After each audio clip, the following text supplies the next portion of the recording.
আজকে আমরা যে স্টক নিয়ে আলোচনা করছি সেটা হচ্ছে এডিএফ ফুড। তো এডিএফ ফুড কেন নিয়ে আলোচনা করছি? কারণ এডিএফ ফুড নিয়ে আলোচনা করার একটাই কারণ আছে, আমাদের যদি এটার পারফরমেন্সগুলো দেখি তাহলে কিন্তু খুব ভালোই রিটার্ন দিচ্ছে এই মানে এই স্টকটা। যদি আমি 1 মান্থের যদি রিটার্ন দেখি তাহলে দেখো 4.90 রিটার্ন আছে। 3 মান্থের যদি রিটার্ন দেখো তাহলে 55.99% রিটার্ন। 1 বছর যদি আমি রিটার্ন ধরে নিই, মানে একটু ডাউনে ছিল, কিন্তু 3 বছর যদি রিটার্ন দেখি তাহলে 50.30%, আর 5 ইয়ার রিটার্ন যদি ধরি 42.03%। তাহলে এখন কথা হলো যে আমি 3 মান্থ 6 মান্থসে রিটার্নগুলো খুবই বেশি দেখাচ্ছে, কিন্তু 1 ইয়ার 3 ইয়ার 5 ইয়ার্সের যদি আমি রিটার্নগুলো দেখাতে যাই তাহলে সেই পরিমাণ সেই মানে এত অ্যাট্রাকটিভ না। তো তার কারণ হচ্ছে এটা একটা স্মল ক্যাপ ফান্ড। তো স্মল ক্যাপ ফান্ডের মধ্যে ভলাটিলিটি বেশি থাকে। তো এটা তোমার বিশেষ করে তোমার এই কিছুদিনের জন্য স্টকটা যদি তুমি কিছুদিনের জন্য ধরো 1 সপ্তাহ 2 সপ্তাহ 3 সপ্তাহের জন্য যদি তুমি এটা রেখে সেল করো তাহলে এগুলো থেকে দেখা যায় ভালো প্রফিট আছে। কিন্তু এই যে এক দুই মানে 1 সপ্তাহের বেশি রাখা কোনো স্টককে রেখে বিক্রি করা, সে মানে সেল করে দেওয়া, তো এটাকে আমরা সুইং ট্রেডিং বলি। সুইং ট্রেডিং মানে কিছু দিনের জন্য রেখে এটাকে বিক্রি করা হচ্ছে সুইং ট্রেডিং। তো সুইং ট্রেডিংয়ের কিন্তু ভালো করে নলেজ থাকতে হবে, চার্ট সম্বন্ধে ভালো জ্ঞান থাকতে হবে, তারপরেই ইনভেস্ট করাটা ভালো। সুইং ট্রেডিংয়ের যদি মানে ট্রেডিং জিনিসটাই একটা মানে খুব নলেজ থাকাটা খুব জরুরি। কারণ নলেজ যদি না থাকে, তুমি যদি একটু রিসার্চ এগুলো নিয়ে না যদি করো তাহলে টাকা লস হওয়ার চান্সই বেশি থাকে। একদিন তুমি হয়তো বা ইনকাম করলে, কিন্তু বাকি দিনগুলোতে তুমি লসেই যাবে। তার জন্য এগুলো ভালো করে চার্ট টার্ট দেখে তারপর ইনভেস্ট করতে হয়, ঠিক আছে? আমি যদি এখন দেখাচ্ছি, 3 মান্থসে দেখো 55.99%, 6 মান্থেও সেরকম। ঠিক আছে, তাহলে আমি কেউ কেউ বুঝলাম সেটা একটা স্মল ক্যাপ ফান্ড। তাহলে স্মল ক্যাপ ফান্ডে যদি আমি যদি চেক করি, আমি যদি ফান্ডামেন্টাল যদি চেক করি, তাহলে ফান্ডামেন্টালের মধ্যে দেখো আছে মার্কেট ক্যাপিটালাইজেশন। মার্কেট ক্যাপিটালাইজেশনের মধ্যে লেখা আছে 3,104 করোড়। তো 3,000 করোড়, তো 3,000 করোড় এটা স্মল ক্যাপের আন্ডারে পড়ে। তাহলে স্মল ক্যাপের আন্ডারের স্মল ক্যাপের যে মানে তার কাছে মার্কেট ক্যাপিটালাইজেশন জিনিস বলতে বুঝো তার মার্কেটে যতগুলো স্টক আছে আজকের প্রাইস অনুযায়ী, হ্যাঁ, তো প্রাইস অনুযায়ী অ্যাভারেজ প্রাইস অনুযায়ী সবগুলোকে ইন্টু করলে যে রেজাল্টটা বের হবে সেটাই হচ্ছে মার্কেট ক্যাপিটালাইজেশন। তাহলে মার্কেট ক্যাপিটালাইজেশনের উপর ডিপেন্ড করে এটা small cap, mid cap, large cap হয়। তো স্মল ক্যাপের রেঞ্জ হচ্ছে 500 থেকে 10,000, মানে 10,000 করোড়ের মধ্যে যদি থাকে তাহলে এটা স্মল ক্যাপ আমরা ধরি। তাহলে এটা একটা small cap fine. P ratio দেখো 34.49 পি রেশিও। আর ইন্ডাস্ট্রি পি মানে তার সেম রিলেটেড যে ইন্ডাস্ট্রি আছে তার পি রেশিও হচ্ছে 46.59, আর তার রেশিও মানে পি রেশিওটা হচ্ছে 34.49। মানে এই স্টকটা একটু আন্ডার ভ্যালু আছে। আন্ডার ভ্যালু থাকার মানে কি, যে মানে ভবিষ্যতে গিয়ে তার ভালো একটা রিটার্ন পাওয়ার সম্ভাবনা থাকে। মানে লং টার্মের যদি খুব লং টার্ম মানে যদি ধরতে পারো, যেমন আজকে এটা স্মল ক্যাপ আছে, সে আরও কিছু বছর পরে হয়তো বা সে মিড ক্যাপে যেতে পারে। হ্যাঁ, তার যদি গ্রোথ পটেনশিয়াল মানে তার যদি ভালো থাকে, কোম্পানির ভিতর যদি সব কাজ ঠিক করে থাকে, কোয়ার্টার তার ফাইন্যান্সিয়াল পারফরমেন্সগুলো যদি ঠিকঠাক থাকে, তাহলে মিড ক্যাপ কিছু বছর পরে সে মিড ক্যাপে চলে যাবে। মানে মার্কেট ক্যাপিটালাইজেশন বাড়তে থাকবে, তার স্টকের প্রাইস বাড়বে, তো মার্কেট ক্যাপিটালাইজেশন তো বাড়তে থাকবে, তাই তো? তো সেইভাবে সে একটা মিড ক্যাপের রেঞ্জে ঢুকতে পারে, ভবিষ্যতে লার্জ ক্যাপেও ঢুকতে পারে। এখন ভবিষ্যৎ যেটা আমরা দেখবো না। সো এখানে আমরা যদি দেখছি সুইং ট্রেডিংয়ের জন্য, তো সুইং ট্রেডিংয়ের জন্য যদি দেখি তার যাতে সেটা আন্ডার ভ্যালু আছে। আন্ডার ভ্যালু মানে মানে ইন্ডাস্ট্রি পি রেশিওর থেকে যদি কম পি রেশিও থাকে কোনো স্টকের, তাহলে এটাকে আমরা বলি আন্ডার ভ্যালু। তো আন্ডার ভ্যালু মানে ভবিষ্যতে গিয়ে সে রিটার্ন দেওয়ার ভালো চান্স একটা থাকে। ডেট টু ইকুইটি মানে পার ইকুইটিতে পার শেয়ারে তার মানে তার ঋণ হচ্ছে 0.02, মানে ডেট না বললেই চলে, ঠিক আছে? মানে একটা স্টকের দাম যদি 1 টাকা হয়, তার মানে সেই স্টকের বিপরীতে তার ঋণ আছে 2 পয়সা, তাহলে খুবই কম। মানে কোম্পানিটা খুবই ভালো, মানে মানে ঋণ না নিয়েই ভালো বিজনেস করছে, ঠিক আছে?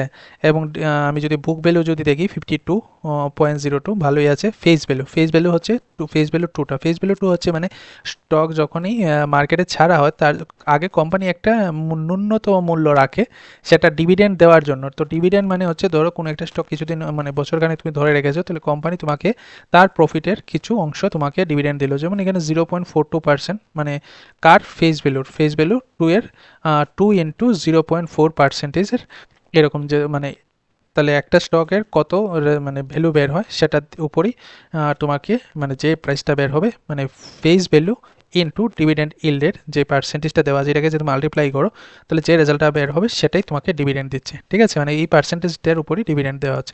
তো এইরকম ডিভিডেন্ড এটা খুবই নগণ্য, কিন্তু আমার সুইং ট্রেডিংয়ের জন্য মানে ডিভিডেন্ডের জন্য এটা আমি দেখবো না, ডিভিডেন্ডের জন্য আরও ভালো ভালো স্টক আছে তারা আরও বেশি দিয়ে দেয়।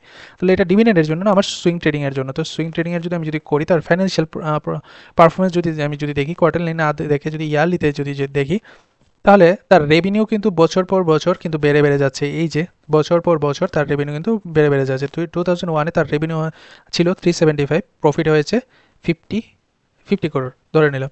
তো এখানে রেভিনিউ দেখো 431, আগের রেভিনিউ ছিল 375, এখন রেভিনিউ হয়েছে 431, প্রফিটটা একটু কমেছে, 3%-এর মতো প্রফিট কমে গেছে। পরের বছর কিন্তু দেখো রেভিনিউটাও বেড়েছে, রেভিনিউ 7.16% বেড়েছে, প্রফিট বেড়েছে 15.11%, মানে আগের বছরের তুলনায়।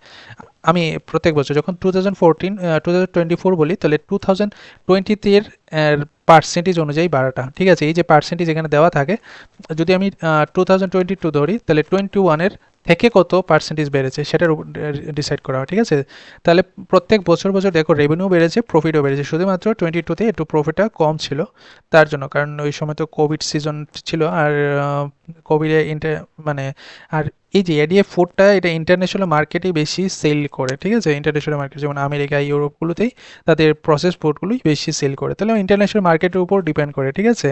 এই কোম্পানি একটা উইক দিক আছে, মানে ইন্ডিয়ান মার্কেট না, বিশেষ করে তার ফোকাস থাকে যে মিডল ইস্টের মার্কেট, ইউরোপের মার্কেট, আমেরিকার মার্কেট, এটার উপর বেশি তাদের ফোকাস থাকে, ঠিক আছে।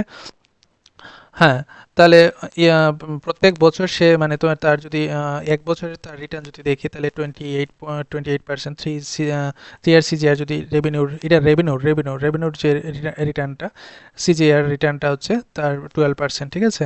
তো ভালোই, কোম্পানিটা মোটামুটি ভালোই আছে, শেয়ার হোল্ডিং প্যাটার্নটাও কিন্তু ভালোই আছে। প্রোমোটারের কাছে এই যে শেয়ার হোল্ডিং প্যাটার্ন সবচেয়ে ভালো স্টকগুলোতে না, প্রোমোটারের কাছে যদি 50%-এর উপর যদি থাকে তাহলে ওই স্টকটাকে আমরা বেস্ট স্টক বলি, ঠিক আছে। প্রোমোটারের কাছে যদি 50%-এর উপর থাকে, রিটেলে মানে মানে আমাদের মতো যে মানে যারা কিছু কিছু সংখ্যক ধরো 150, 200, 300, 400, 500, হাজার খানেক স্টক, 2000, 3000, 4000, 5000 স্টক ইনভেস্ট করি তাহলে চলে রিটেল। আদার ডোমেস্টিক ইনস্টিটিউশন যেমন স্টেট ব্যাংক আছে, এলআইসি আছে, এরকম ইনস্টিটিউট আছেন, তারপরে এই আছে মিউচুয়াল ফান্ড আছে, তাদের স্টক মানে ইনভেস্ট করেছে ওই কোম্পানির উপর 23.1, মানে ইন্ডিয়ান কোম্পানি, ইন্ডিয়া প্রোমোটার, ওই কোম্পানি প্রোমোটার মানে মালিকরা যারা ইনিশিয়ালি কোম্পানিটা শুরু করেছিল তাদের কাছে যে শেয়ার পার্সেন্ট, এটাই হচ্ছে প্রোমোটার। রিটেলরা হচ্ছে আমরা। আদার ডোমেস্টিক ইনস্টিটিউশন যেমন স্টেট ব্যাংকে মানে পিএনবি, মানে অনেক ব্যাংক আছে, আমাদের অনেক ইন্স্যুরেন্স কোম্পানি আছে, তারাও ইনভেস্ট করে, ঠিক আছে।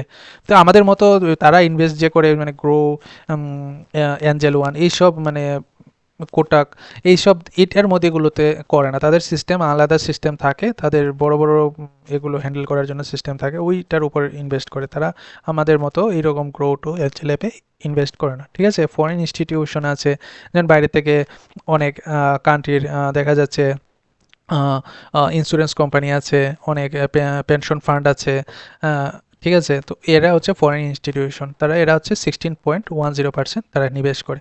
তাহলে সুইং ট্রেডিংয়ের জন্য এটা খুবই মোটামুটি ভালোই একটা আমি যদি বলি। আর কারণ তার মার্কেট ভলাটিলিটি একটু বেশি আছে, যেমন 1.5% মার্কেট ভলাটিলিটি, মানে যদি 10% মার্কেট বাড়ে সে বাড়বে 15% করে, মার্কেটটা বাড়বে। যেমনি দেখো একদিনে সে 3.51% রিটার্ন দিয়েছে, ঠিক আছে। তো চার্টটা ভালো করে তোমাদের জানতে হবে। 1 উইকেও যদি দেখি তাহলে কিছু কম, কিন্তু 1 মান্থে যদি দেখি তাহলে আবার 4.90%, আবার 3 মান্থের জন্য যদি দেখি তাহলে 55.99, মানে তোমার টাকার 55% বেড়ে গেছে এক মাসে, ঠিক আছে, সরি 3 মাসের মধ্যে। তো এটা সুইং ট্রেডিংয়ের জন্য মোটামুটি বেস্ট বলা যেতে পারে, কারণ ভলাটিলিটি বেশি, আর স্মল ক্যাপের ফান্ডের মধ্যে ভলাটিলিটি একটু বেশিই থাকে, ঠিক আছে। তাহলে আমি কি করে বুঝলাম যে ভলাটিলিটিটার মধ্যে বেশি আছে, কারণ এটা ভলাটিলিটি কোনো স্টকের ভলাটিলিটি যদি মেজারমেন্টের যে নাম সেটা হচ্ছে বিটা, আর এডিএফ ফুডের বিটা হচ্ছে 1 মানে অ্যাভারেজ যেটা 1.15% বিটা, মানে 1% যদি বাড়ে তাহলে মানে 1.5% সেই বিটাটা বেড়ে যায়, 1.15 থেকে 1.50-এর মধ্যে থাকে, বিলং করে, ঠিক আছে। তো এটা এডুকেশন পারপাসের জন্যই আমি এই ভিডিওটা বানিয়েছি, কোনো বাই সেল হোল্ড রেকমেন্ড করছি না। কারণ তোমাদের মতোই আমিও একটা ইনভেস্ট করি, রিটেল ইনভেস্টার। তো যতটুকু শিখেছি এই মার্কেট থেকে শিখেছি, আমি 2015 থেকে ইনভেস্ট করি। তো সব কিছু দেখে টেকে এগুলোই থেকে শিখেছি। তো এখান থেকে না আমি কোনো সেবি রেজিস্টার্ড অ্যানালিস্ট, তো প্লিজ এটা এডুকেশন পারপাসের জন্য এটা বানানো ভিডিও, কোনো বাই সেল হোল্ডের রিকমেন্ডেশন নেই এটার মধ্যে। ঠিক আছে, থ্যাংক ইউ।